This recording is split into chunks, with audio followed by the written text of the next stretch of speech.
Good afternoon, Bob Georgiou, Remax Court here, doing this this week. We're doing this week's real estate report, rolling realtor style, coming to you from beautiful Pleasant Hill, California. Roll the intro.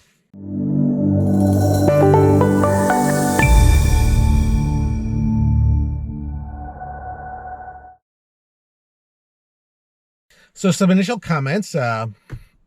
We had the election last week, and now we can kind of get back to reality, and I mean that in a whole bunch of different ways. Signs of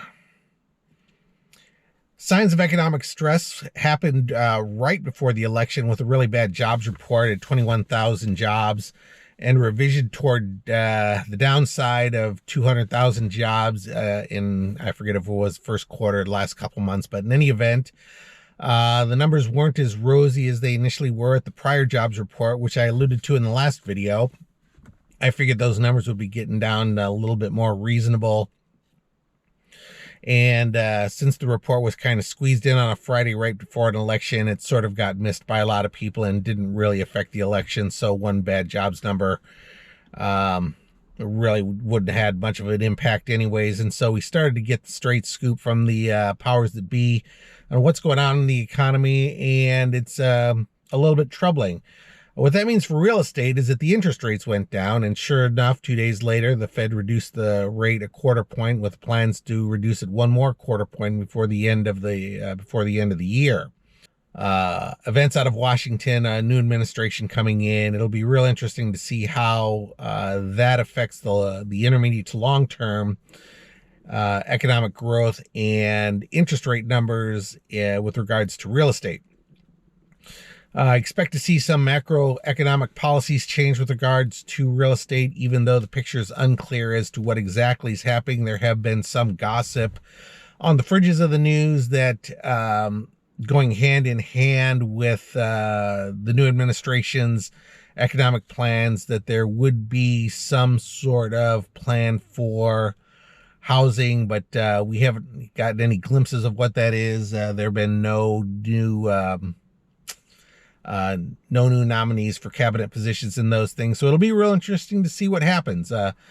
These impacts won't be felt until probably after the prime buying season of 2025. And that right now is looking to be very strong, just still on continued low inventory. In spite of interest rates hitting, they've been bouncing around from 6.75 up to about 7.5 in these parts, depending on credit score, down payments, and all the other factors that go along into housing. But what still hasn't happening is people are locked into their homes. People are only moving if they have to move. We're seeing buyers are always plentiful in this area. We just have a structural housing shortage. It's not going to change in the near term. That's a long-term fix if they ever get around to doing something about it. Sacramento's been nipping around the edges on that, but the bottom line is that for Central Contra Costa in 2025, first 2 quarters are looking really good for the market. I do expect things to tip. Right now we're looking at a balanced market overall, but I do expect that to tip into seller's market territory going into February, March, April, May, June. And then after that, we'll just have to see what the first 6 months holds for next year and what the inventory levels look like after the first and second buyer waves come through in the first and second quarters. And in all, sellers could probably expect another few percent on their property values to either recover or hold if their property values have moved down, or improve a little bit if they happen to be fortunate to own in one of the top areas within the county. Pleasant Hill happens to be in that number, and the market numbers are looking accordingly. Normally, the November's typically pretty slow, as is December, but I don't think December is going to be much different year over year because it's just the holidays, period. But what I do expect to see is that the last couple of weeks have been slowing down because people wanted to know what was going on in the election. And now that the election is over, people are getting back to their normal lives and will begin to accept the good or bad or whatever you feel the election was going to be And we're probably going to have a pretty good November year over year. There have been some real estate pundits out there that have said that November in election years is pretty good. I have not gone back and taken a look at this. Looking back 4 years. But it's something to look forward to over the next couple of videos. We'll definitely be looking for that in the numbers. And we could expect a good 2 or 3 weeks to close out 2024. So back to Pleasant Hill. Pleasant Hill is a contrarian area. It is influenced by Bay Area factors, what's going on in Alameda County and over on San Francisco, as buyers are priced out of those areas. They keep coming in this direction, and this month's real estate report shows that those people are still coming over in significant numbers in order to keep the price pressure up, and sellers tipping into the sellers category, even though Walnut Creek, Concord, and Martinez have all kind of fallen into the neutral market. Pleasant Hill is still a slight seller's market. Inventory here is slightly in decline after peaking, following kind of the regional trend, and interest rates are going to start backing off here, which is going to be a formula for strong real estate sales in Pleasant Hill and good pricing in the first half of 2025. Get yourself into a property now while the prices are going to be soft and fewer buyers in the market due to the holidays. You can look forward to a little bit of equity come July of next year if you're fortunate enough to find a property that works for you. And now is a great time to be a buyer. Always good time to be a buyer in the fourth quarter. Single family market in Pleasant Hill also looks to be very strong and healthy. Inventory has been ticking up. It's up to 40 units, which is about twice what it's been over the last couple years or so, but this is still extremely low. I guarantee you right now there are more than 40 buyers in the market for single family homes and all price points, which points to a strong seller's market. In the spring, when the buyers come out in full force, the buyers that are planning on buying right now come out in the early part of next year, we're going to end up in the seller's market arena once again with a low inventory. I don't expect that number to spike up in any way, shape, or form. There's no indications that there's a lot of buyers out there. People are locked into their homes, as I mentioned briefly, the low interest rates, and that will not change in the next 6 months. Property prices have been stable at $1.1 million in spite of higher interest rates and slightly higher inventory. Again, showing that the market in Pleasant Hill is not going anywhere in 2025. Right now, with the price per square foot holding in the 600s, that's still very affordable for this area. The only thing that will affect this market is a huge wave of inventory, and that's simply not going to change anything. It is notable that 40% of the inventory does have to decrease to find a buyer. If we take a look at the median price of new listings to the median list price of all properties, it's higher by about 15% or so.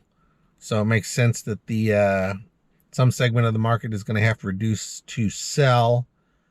That's been the general trend, though, with sellers getting excited about the market conditions in their favor. They generally get a little excited about the coming on the market at higher pricing. Pleasant Hill condo market, a little bit more interesting in this condo market, even though it's the lower end of the price point. Pleasant Hill is tightening.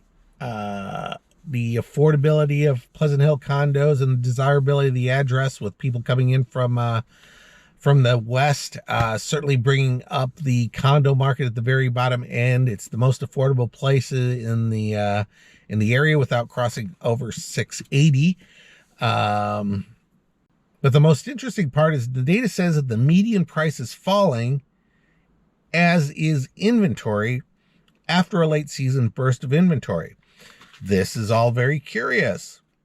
Probably best to say that we're going into the holidays with buyers leaving the market early, But it could reflect interest rates. We know that people at the bottom end of the buyers at the bottom end of the market are more interest rate sensitive than the higher price buyers in the $1 million price point. And so it could be that those buyers are leaving the market or leaving the Pleasant Hill market. They could be moving with the high prices over here in Pleasant Hill. They could be going looking for lower priced properties in Alameda County, going into the south suburbs of Oakland up to Richmond, more urbanized areas. They could be staying over there and buying smaller entry-level houses. And there's also an uptick in the association dues having to do with the cost of doing business, association's cost of doing business. All these factors are playing into the economics, and what people are buying at these lower price points is beginning to shift around. Because right now, median price of a condo is right about $600,000. That's the entry-level price point for a house, single-family house in Martinez, or not Martinez, but it is the entry-level price point for a house in Concord. And there is plentiful inventory around Alameda County that is in that price segment. So as these numbers fluctuate, as the cost of owning a condo goes up, and if it costs less to go to a single family home in Alameda County in a lesser neighborhood, there is going to be some segment of the market that's going to do that just on pocketbook issues. Inventory is in the single digits, so movements in market perception are going to have a bigger sway in the market, going to have a bigger sway in the pricing and the metrics than otherwise would just on small sample sizes. Days on market are ticking up, but that's probably healthy. We're at a 30-day market at the moment, which shows that the supply and demand balance is generally good. And it is important to note, though, that the only thing dragging the market in the buyer's direction is the upper end market. But if the upper end market is $700,000, $800,000, $900,000, you do have a lot of single family choices: 3-1 in Pleasant Hill, 3-2 Martinez, Concord. And so there's going to be some trading off there, showing so taking a little while longer to sell off a high end condo in Pleasant Hill because of that single family home competition in the same price point. Seller strength is on the rise, though, and that again is on low inventory, and otherwise the condo market is looking fairly healthy. That concludes the market report for today. We're going to take a look around Pleasant Hill, check out some homes that have gone pending, sold over the last 30 days, show you what the inventory looks like this week, and let's check out some homes. I'm going to go through Pleasant Hill today, and what we have this time around are, coincidentally, a bunch of 1950s ranchers all throughout in different pockets of Pleasant Hill. Gregory Gardens, Poets Corner, and a couple other areas on the periphery right around Contra Costa and 680. Various different characters of each different neighborhood because of the differing schools. Poets Corner is a protected area with specific architectural guidelines specific to it, whereas Gregory Gardens is a neighborhood that's split by two different schools. You've got the Strandwood side and you've got the Gregory Gardens side.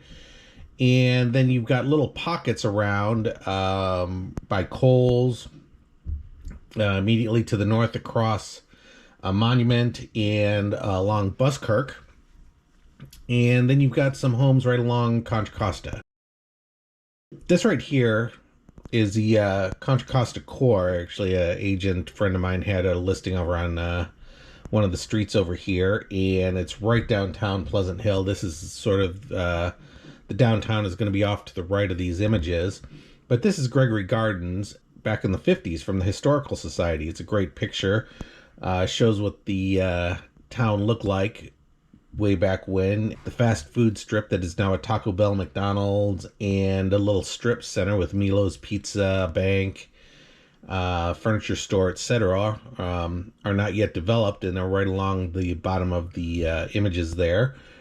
And you can see off in the distance, all of that land around Gregory Gardens is now completely built out. Off in the distance is Lafayette. The world has changed quite a bit in 75 years. Of the homes we have here, fixers that start over in the sixes. We got one on Kathleen. This was a major fixer, started at 645, closed at 730. There's a fixer on Beatrice, and this was a Poets Corner house. It was $495 and sold at $730,000, and that house was a teardown. We have a house over here on Jeanette that was also a fixer, and this one was started out a little more reasonably at $675 and closed at $750. This was on the Strandwood side of Gregory Gardens. And then we have this little house on Terry, and this one was also a fixer over on the Gregory Gardens side, listed at $700, sold for $725. And then we had this little wonky turnkey house, listed at $775 and sold for $815,000. So that's the bottom end of the market through the mid-market. Now we're going to cut over here to some of the lower priced turnkey options.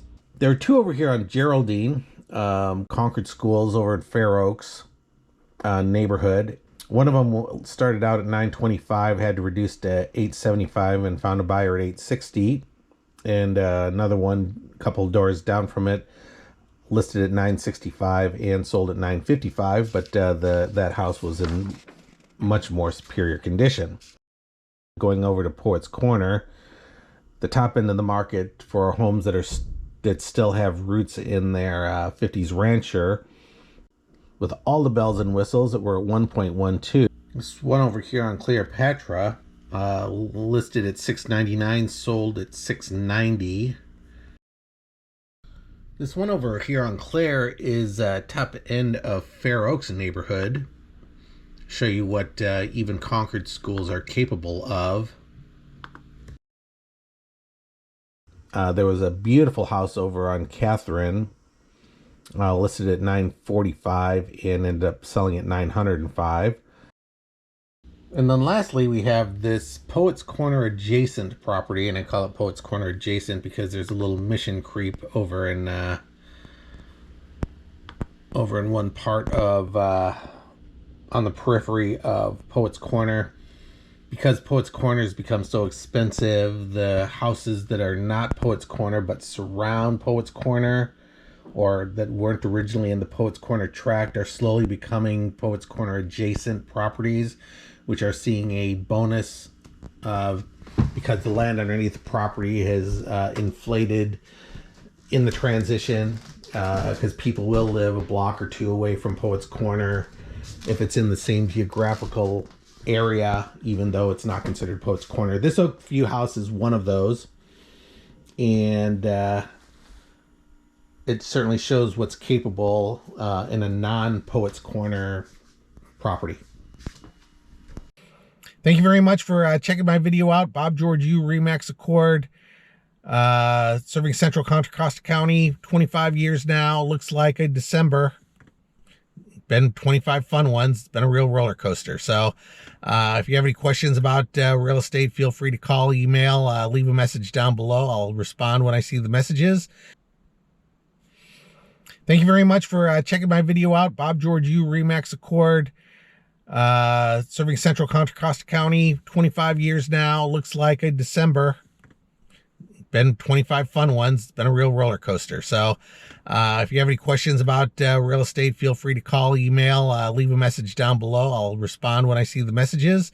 But in the meantime, hope to see you in escrow. Otherwise, have a good week, and hope your candidate won or lost. In the meantime, have a great week, and we will look forward to catching you next video.